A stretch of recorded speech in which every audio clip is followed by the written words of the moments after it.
आज दिन तक हमारी किसी भी शक्तियों को कोई जगह नहीं पाया, इसीलिए तो हम भटक रहे हैं कई जन्मों से।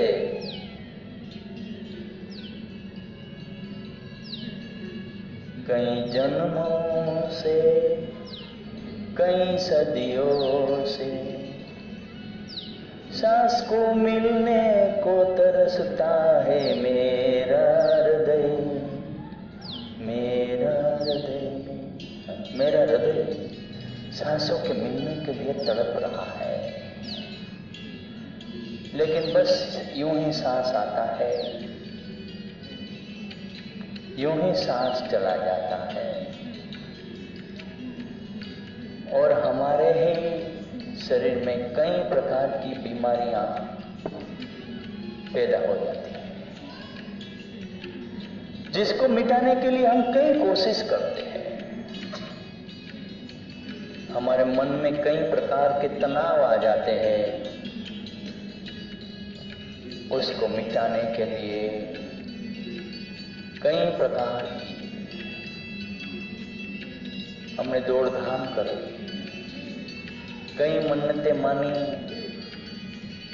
कई मंत्र जाप किए, कई पूजा पाठ किए, लेकिन परमात्मा हमारी सुनता ही नहीं है। क्योंकि परमात्मा तभी सुनता है कि जब आपके पास इंटरनेट कनेक्शन होता है। यदि आप अमेरिका में किसी से बात करना चाहते हो तो आपके पास मोबाइल कनेक्शन पक्का होना चाहिए, इंटरनेशनल कनेक्शन होना चाहिए, उसका कोड होना चाहिए। यदि उसका कोड आपके पास नहीं है तो ये संभव नहीं है। जो आप चाहते हैं वो संभव नहीं है। यदि वो कोड है तो आप अमेरिका से बात कर सकते हैं, लेकिन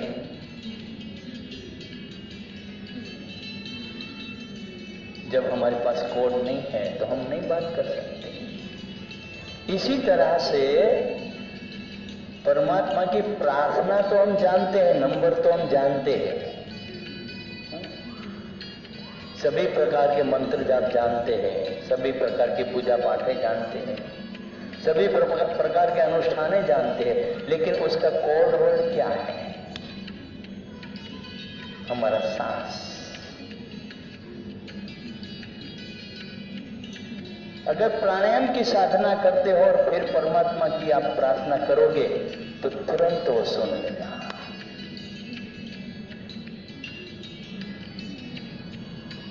लेकिन ये कनेक्शन लंबा है, तो लंबे समय तक इसके कोड की साधना करनी पड़ेगी। फिर शरीर में से धीरे धीरे रोग अपने आप भागने लगेंगे, क्योंकि परमात्मा को पता चल गया है कि आप उससे बात कर रहे हैं।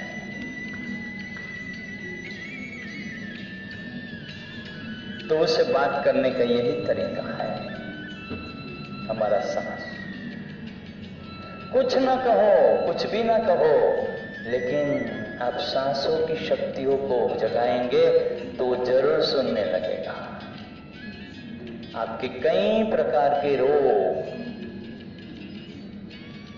आपके शरीर में से खत्म होते दिखाई पड़ेंगे आपको, लेकिन उसके लिए आप खुद कितने तैयार हैं?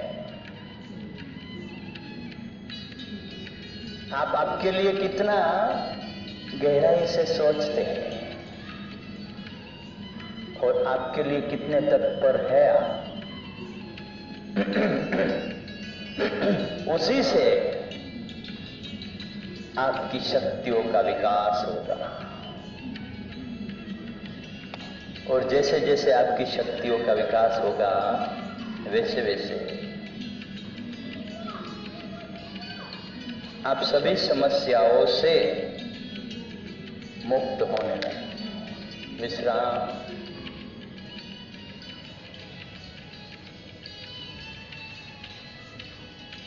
ये था हिप्नोटिक उकार प्राणायाम।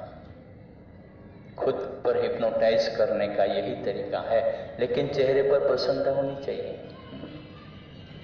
આમ ગંભીર ગંભીર થઈને બેહો ને, અહીંયા આ લોકો કોઈને બેસણામાં આપે છે જગ્યા? આપે છે? હે? તઈ એની અસર આવે છે. અમારે ધારેશ્વરમાં એ જ બને છે. અમારે ધારેશ્વરમાં નીચે બેસણું હોય અને ઉપર અમે યોગ કરાવતા એટલે આમ કરતા હોય. બોલો હવે નીચે બેસણું છે એમાં આપણે ઉપર શું વાંધો છે? તો આપણે પ્રસન્નતામાં રહેવાનું છે. આપણે ચાલો હવે આ બાજુ મસ્તક રાખીને સુઈ જાઓ.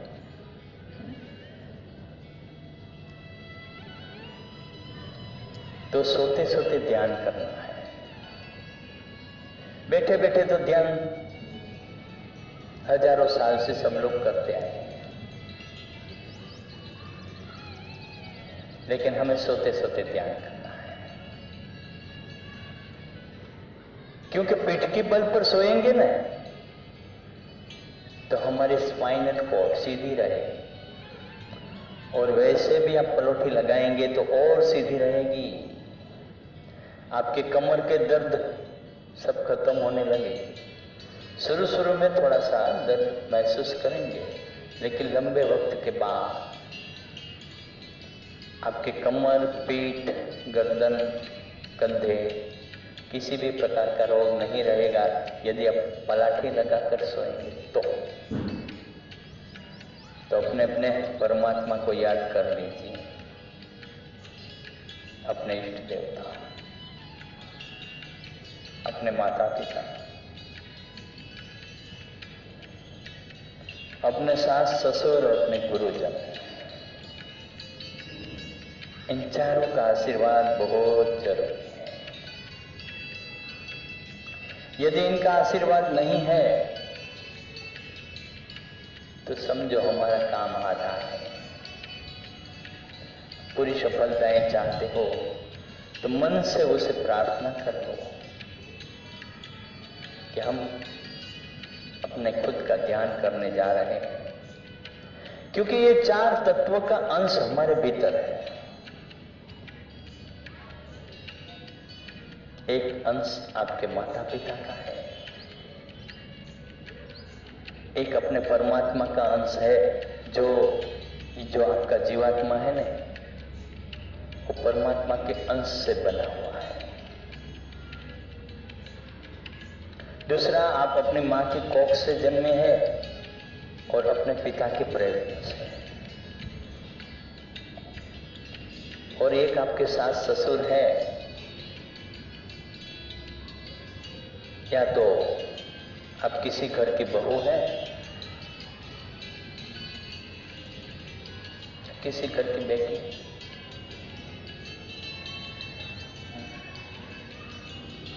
ये सास ससुर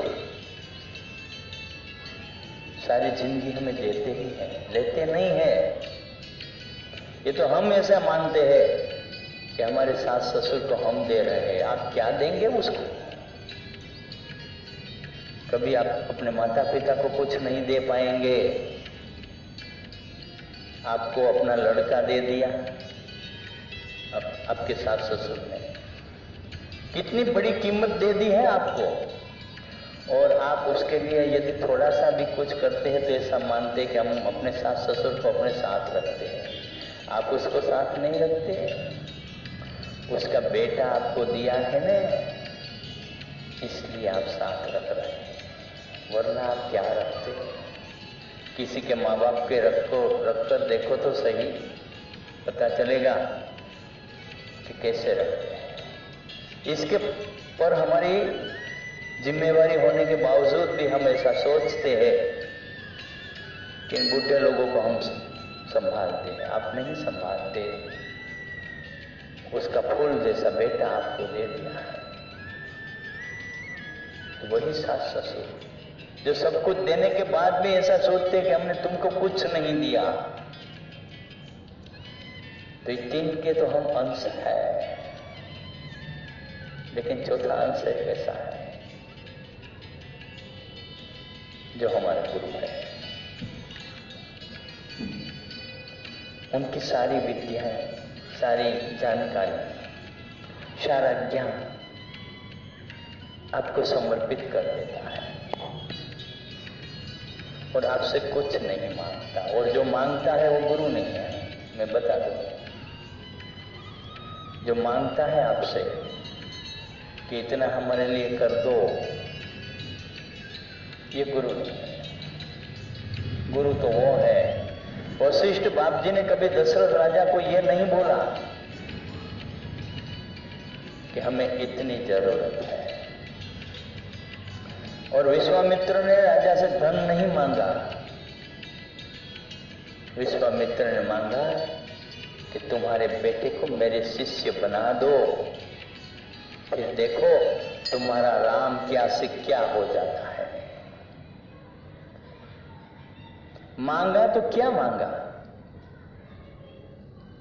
बेटे, उसके बेटे का विकास मांगा कि मैं अपना शिष्य बना लूंगा, फिर देखो उसका विकास कैसे होता है। तो ऐसे गुरु होने चाहिए विश्वामित्र जैसे, कि जो देते हैं कभी कुछ मांगते नहीं। ऐसे ही गुरु थे भगवान शिव जी। वो परशुराम के गुरु थे। परशुराम उसके शिष्य थे। परशुराम ने बोला कि शिव जी बताइए मैं क्या गुरु दक्षिणा में दूं? उसने कहा मैं वो गुरु में से नहीं हूं कि जो किसी के पास से कुछ लेता हूं। मैं तो अपने ज्ञान का भंडार अपने शिष्यों के लिए खोलता हूं। तो पूरा जीवन दूसरों की भलाई के लिए, दूसरों के कल्याण के लिए जो गुरु समर्पित करता है वही गुरु है।